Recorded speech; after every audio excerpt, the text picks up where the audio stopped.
오늘은 긍휼에 대한 말씀을 드리려고 합니다. 긍휼이란 단순히 불쌍히 여기는 마음이 아니라 상대의 고통을 마음으로 느끼고 그것을 덜어주려는 행동까지를 표현하는 연민의 마음을 의미합니다. 예수님은 이런 긍휼에 대하여 여러 번 말씀하셨습니다. 그리고 친히 긍휼을 베풀어 주셨습니다. 오늘 본문은 그 유명한 탕자의 이야기입니다. 아버지의 유산을 미리 받아가지고 집을 나간 둘째 아들은 먼 나라로 떠났습니다. 그러나 사실 유산이란 말 그대로 아버지가 부모님이 돌아가신 후에야 상속받을 수 있는 것이지요. 그런데 본문의 둘째 아들은 아버지가 아직 생존해 계심에도 불구하고 아버지와 같이 사는 게 지긋지긋해서 아버지와 사는 게 너무 싫어서 지겨워서 아버지 곁을 떠나겠다고 졸랐습니다. 미리 아버지의 유산을 상속해달라는 것이었습니다. 사실 이런 모습은 대단한 불효입니다. 견디다 못한 아버지는 하는 수 없이 둘째 아들에게 재산을 상속해 주었습니다. 너무나 신이 난 자기의 그 목적을 이룬 둘째 아들은 재산을 다 처분해서 먼 나라로 떠나버리고 말았습니다. 거기서 그는 얼마 동안 허랑방탕함으로 아버지께 받은 유산을 다 탕진했습니다. 때마침 그 나라에 흉년이 들었고 둘째 아들은 끼니조차 이어갈 수 없어서 남의 집 돼지를 치며 연명하고 있었습니다. 그런데 그마저도 여의치 않아서 이제 꼼짝없이 굶어 죽을 위기에 처하게 되었습니다. 여러분, 처음 아버지 집을 떠나 자유롭게 살 줄 알았던 아들은 이제 죽을 위기에 내몰리게 된 것입니다. 무슨 뜻일까요? 아버지 집만 떠나면 행복할 줄 알았는데 아버지 집을 떠나니 죽음의 위기에 직면한 것입니다. 우리 인간들이 하나님을 떠나 살면 자유로울 것 같고 하나님 안에서 사는 게 너무 불편하게 여겨지는 사람들이 많습니다. 그리고 하나님만 떠나면 내 맘대로 승승장구하며 살 것 같이 여겨지는 사람들이 있습니다. 그러나 사실 시간이 지나면서 모든 것을 잃어버리고 결국은 절망에 빠지게 된다는 사실을 오늘 둘째 아들이 우리에게 가르쳐주고 있습니다. 그렇습니다. 아버지를 떠난 둘째 아들의 지독한 흉년을 만나서 고통 속에 고립되어 있었습니다. 이렇게 죽음을 예감한 둘째 아들은 여기서 굶어 죽느니 차라리 아버지 집으로 돌아가자고 결단을 합니다. 여러분, 고난 속에서 우리는 이런 용기와 결단이 필요해요. 우리는 매 순간 결단하고 또 새로운 다짐을 합니다. 그러나 정말 중요한 건 정말 우리가 영원한 삶을 살기 위해서 무엇을 선택해야 하는지 우리는 매 순간 선택하지만 그러나 정말 중요한 선택은 아버지 집으로 돌아가는 것입니다. 하나님께로 돌아오라는 것입니다. 왜 그렇습니까? 고난 속에서 우리는 하나님이 우리를 기다리고 계신다고 하는 음성을 들을 수 있습니다. 고난은 하나님께 돌아오라는 사인이기도 합니다. 둘째 아들은 아버지 집으로 돌아갑니다. 아버지는 집을 나간 아들을 매일같이 기다리고 있었습니다. 아무리 많은 돈을 가지고 나갔다 할지라도 얼마 못 되어 거짓골이 될 것을 아버지는 이미 알고 계셨기에 아버지는 집 나간 아들이 돌아오기를 손꼽아 기다리고 있었습니다. 그날도 아버지는 멀리 마을 어귀를 바라보며 행여나 집 나간 아들이 돌아올까 하여 기다리고 있었습니다. 그런데 오늘 아버지 눈에 들어온 한 사람, 그는 분명 집 나간 둘째 아들이 틀림없었습니다. 행색은 집을 나갈 때와는 많이 달라졌습니다. 남루하고 초췌해졌습니다. 그러나 아버지는 영락없는 둘째 아들임을 한눈에 알아볼 수 있었습니다. 아들을 알아본 아버지는 치근한 마음에 한 걸음에 달려가 그의 목을 끌어안고 입을 맞추며 환대합니다. 우리 누가복음 15장 20절 읽어요. 시작. 이에 일어나서 아버지께로 돌아가니라. 아직도 거리가 먼데 아버지가 그를 보고 치근히 여겨 달려가 목을 안고 입을 맞추니. 아멘. 여기서 치근히 여기다라고 하는 단어가 영어로는 컴패션인데요. 헬라어 원문으로 스프랑크니조마이라고 하는 명사에서 파생된 말로 이 말은 내장을 뜻하는데요. 단순한 불쌍함이 아니고 창자가 막 움직이는 거 너무 불쌍해서 너무 안타까워서 그래서 마음 깊은 곳에서 창자가 움직이면서 불쌍함이 올라오는 거예요. 그러니까 깊이 긍휼을 느끼는 거죠. 즉 가슴 깊은 곳에서 끓어오르는 사랑과 연민, 움직이지 않을 수 없는 긍휼을 의미합니다. 그러니까 아버지, 탕자를 본 아버지가 단순히 그 아들이 그냥 불쌍한 게 아니고 너무너무 비참한 모습에 그냥 창자가 끓는 것 같아서 달려나간 거예요. 한 걸음에.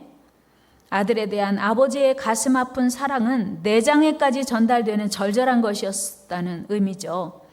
지금 아버지의 마음은 강렬한 자비와 연민의 마음이었습니다. 하나님을 떠난 영혼이 돌아올 때에도 우리 하나님은 이렇게 감동하시고 사랑하십니다. 우리는 기억해야 돼요. 여러분 예전에 우리 그 KBS 방송에서 남북 이산가족 상봉할 때 혹시 기억하시나요? 수십 년 만에 만난 가족이 얼싸안고 아무 말이 필요 없어요. 그냥 꺼이꺼이 울어도 그 보는 전 국민이 눈시울이 뜨거워졌던 적이 있지 않습니까? 그게 바로 연민이에요. 긍휼. 북한에서 얼마나 고생했니? 보고 싶어서 너무 힘들었다는 그런 말이 필요 없는 그런 교감.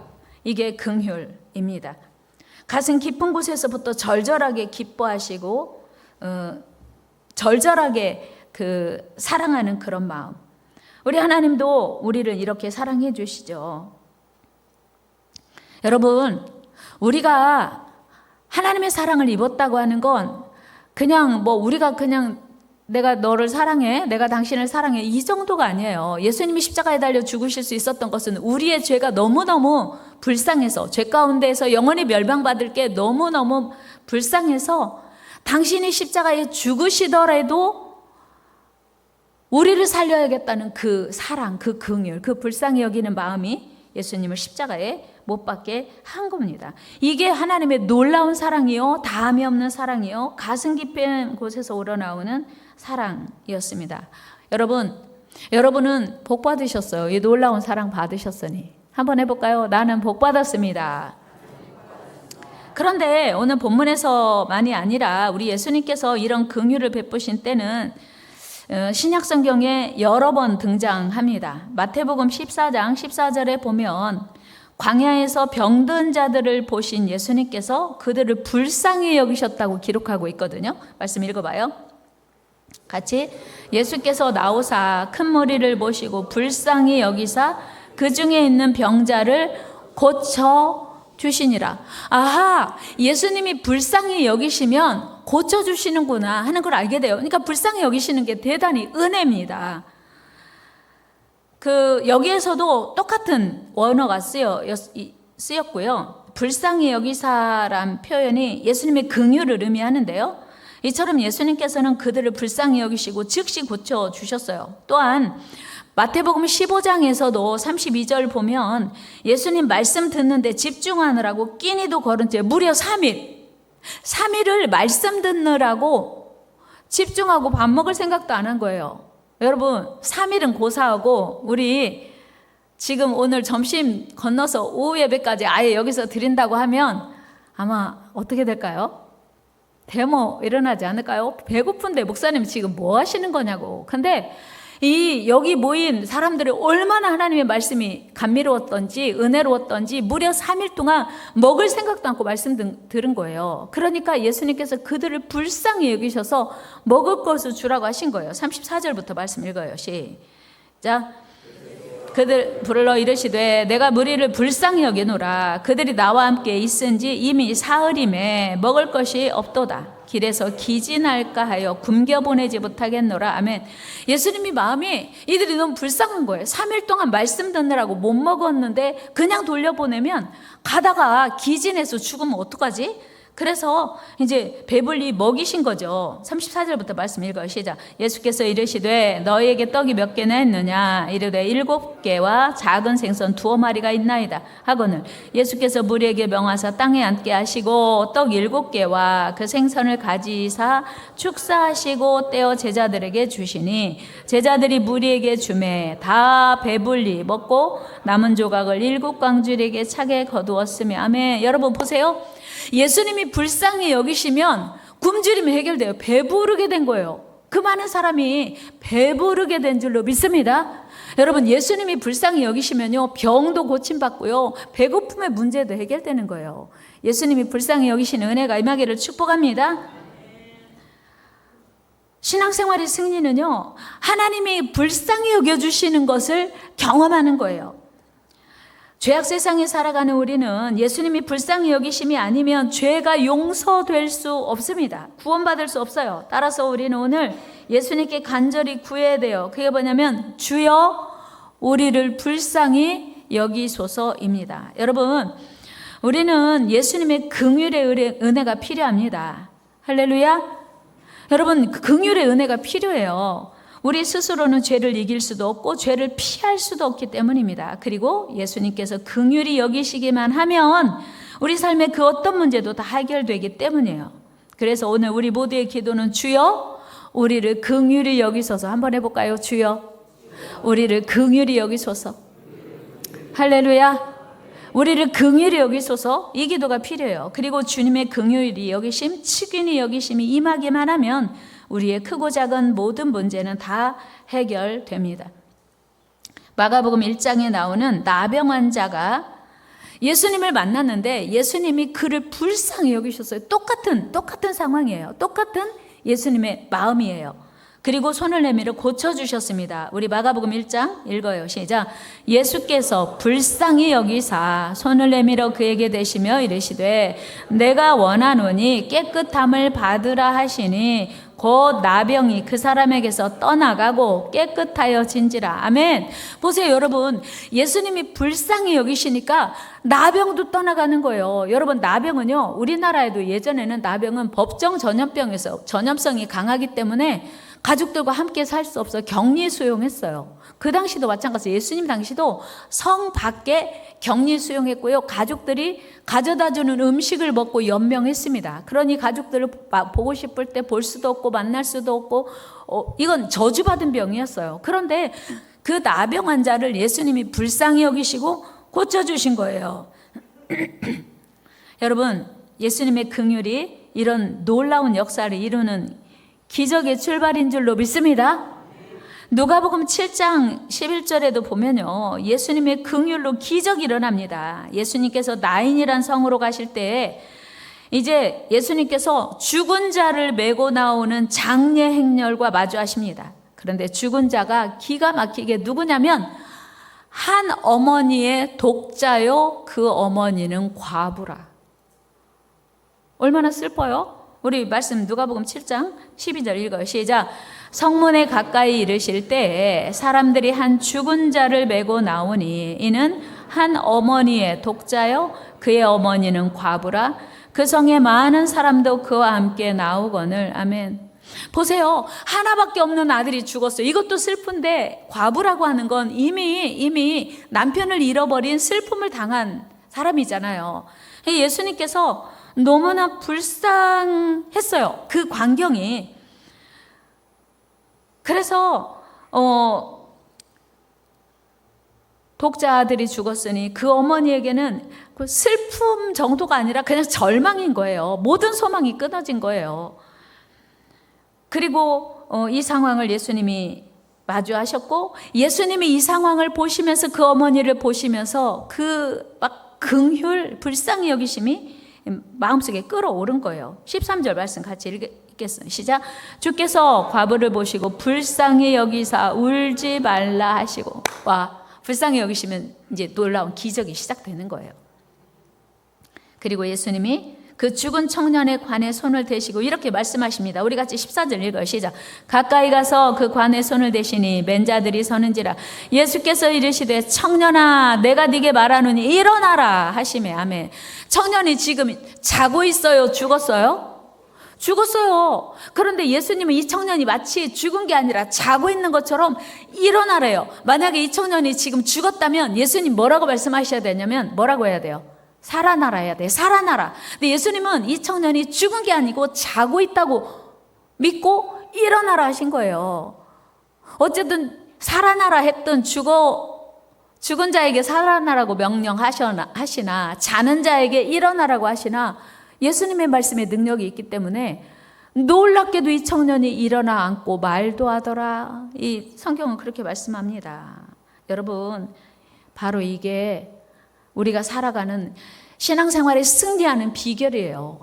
예수님이 불쌍히 여기시면 죽었어도 상관없고, 죽었으면 다 끝났다고 생각하잖아요. 우리는 죽었어도 상관없고 끝났어도 상관없고 불치병도 상관없고 예수님이 말씀하시면 모든 상황이 새롭게 되는구나. 할렐루야. 모든 상황이 새롭게 되는 거. 모든 상황이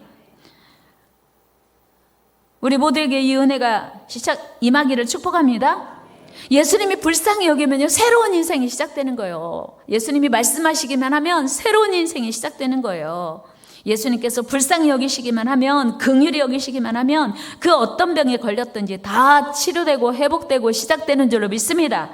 예수님 만나면 죽은 것이 아니라 시작되는 거예요. 따라서 우리의 문제가 무엇이든지 아무리 크고 중한 문제라도 예수님의 긍휼은 모두 다 해결되는 줄로 믿습니다. 예수님이 불쌍히 여기시기만 하면요 아무 문제 없는 것처럼 다 해결돼요. 여러분, 그래서 오늘 우리의 간절한 기도는 단 한 가지, 단 한마디, 오늘 우리 모두에게 필요한 단 한마디의 기도는 주여 우리를 불쌍히 여기소서. 주여 우리를 불쌍히 여기소서. 할렐루야. 이 기도가 우리의 간절한 기도, 평생의 기도가 되어야 할 줄로 믿습니다. 제가 며칠 전에 지난 주간에 썸네일만 봤어요. 내용은 안 봤는데 자녀에게 90억 유산을 물려주었는데 자녀에게 살해당했대요. 그러니까 부모님 때문에 너무 행복해요. 부모님의 유산 물려준 것 때문에 감사한데 내용은 제가 안 봐서 모르는데 그 썸네일에 그 자녀에게 90억 물려주고 살해당했다는 거예요. 왜 그래요? 뭔가 이제 편애했든지 유산 상속하는 과정에서 마음에 안 든 게 있었겠죠. 그때 긍휼의 은혜가 필요한 거예요. 이거라도 어디야. 이만큼도 얼마나 감사해. 아무것도 안 주는 부모도 많은데 여러분, 우리에게 긍휼의 은혜가 필요합니다. 긍휼의 은혜가 임하기를 축복합니다. 우리 교회 안에 긍휼의 은혜가 풍성해지면요 은혜로운 공동체가 되는 거예요. 건강한 공동체가 되는 거예요. 긍휼의 은혜가 임하기를 축복합니다. 불쌍히 여기는 게 필요한 거예요.